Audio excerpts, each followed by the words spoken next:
Hello students, welcome to my channel. আমি ভম্বলদা বলছি, ভম্বলদা coaching সেন্টারের পক্ষ থেকে। দেখো, আমি এখন ক্লাস 9-এর থার্ড সামেটিভের সমস্ত সাজেশানগুলো দিচ্ছি। তা তোমরা জানো সবাই থার্ড সামেটিভের পরীক্ষা এখনই শুরু হবে। ভম্বলদা কোচিং সেন্টারের পক্ষ থেকে class 9 Bengali suggestion for third summative.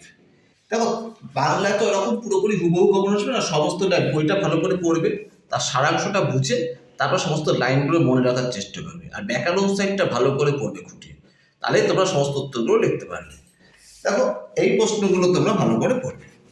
যেমন দেখো, ক্লাস 9-এ 3 মার্কসের যে প্রশ্নগুলো আসে, 1 আর 2 তো এরকম সব লাইনে পড়তে হবে। 3 লাইনের মধ্যে প্রতি বছর তার অবস্থার উন্নতি হতে লাগলো, কার অবস্থার কিভাবে উন্নতি হতে লাগলো। স্কুলে কি বিভীষিকায় ছিলেন ভদ্রলোক, কার কথা বলা হয়েছে, তিনি কেন বিভীষিকা ছিলেন। কলিঙ্গ দেশে ভয়াবহ প্রাকৃতিক বিপর্যয়ের চিত্র বর্ণনা করো।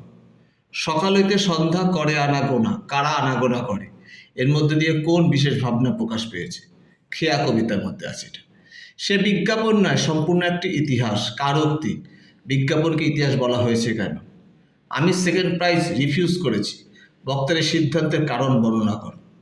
ঘটনাক্রমে সেই আংটি পেল এক ধীবর, কোন ঘটনাক্রমে সেই আংটি পেয়েছিল। শকুন্তলা অপমানিতা হলেন রাজসভায়, শকুন্তলা কে, এই অপমানের কারণ লেখো। কথাটা শুনে আমার মনের একটা মিশ্র ভাব দেখা দিল, ব্যাখ্যা করো।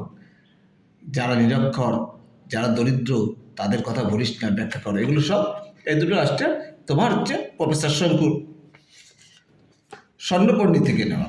এটা 5 মার্কসের মধ্যে দেখো পড়বে কি কি।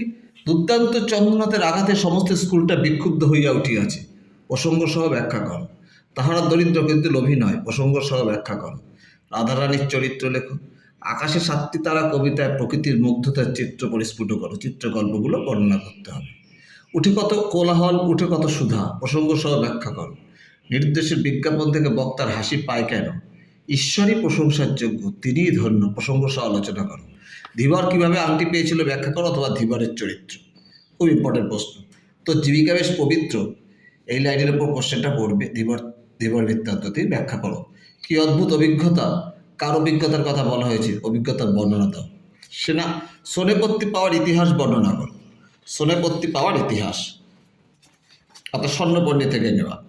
আর রচনা পড়বে বিজ্ঞান ও কুসংস্কার, বাংলার উৎসব, দেশভ্রমণ, শিক্ষার অঙ্গ, পরিবেশ দূষণ ও ছাত্র সমাজ, একজন আদর্শ মহাপুরুষ। আর ব্যাকআউট সাইডের সব ভালো করে পড়ে যাবে যা সিলেবাস অনুযায়ী। এই সমস্তগুলি পড়লে পরে তুমি সমস্ত বাংলাটাকে কভার করতে পারবে এবং সমস্ত প্রশ্নের উত্তর লিখতে পারবে।